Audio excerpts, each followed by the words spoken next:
Hi, my name is Jason. Today we're going to be talking about change management. So there's a lot written on change management, yet despite that, researchers will say that about 70% of change initiatives will still fail.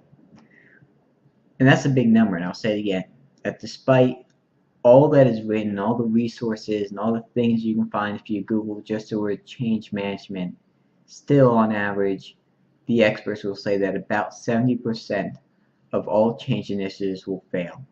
There are some researchers that have gone as far as to say about 75.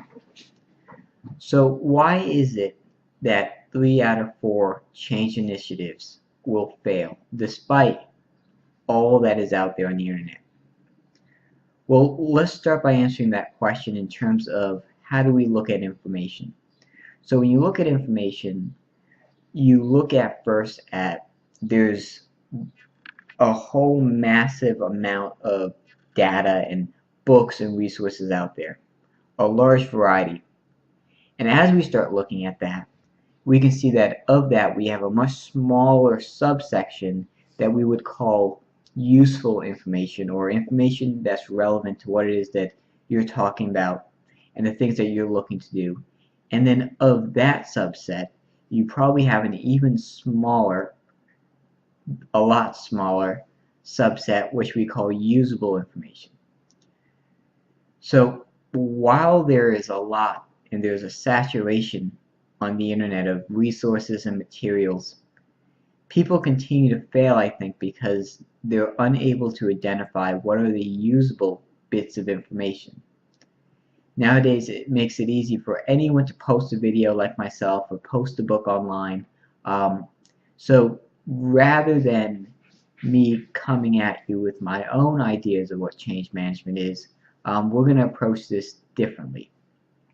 So my definition of leadership is that leadership is a mental discipline. It is the way you think and respond to challenges, which creates a community around commonality. It's similar to a sport. It requires both study and observation as well as practice.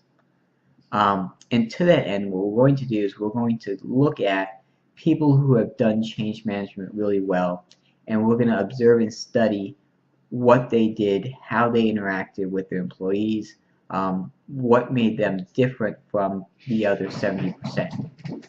And then we're going to give you tools that you can use in your own practice of change management. The Boston Consulting Group uses a method called DICE, and we're going to go over what is DICE, which will allow you to measure how successful your change management process or initiative is before you even get started. So that's the two things we're going to look at in these series of videos. Once again, my name is Jason. Thank you so much for watching.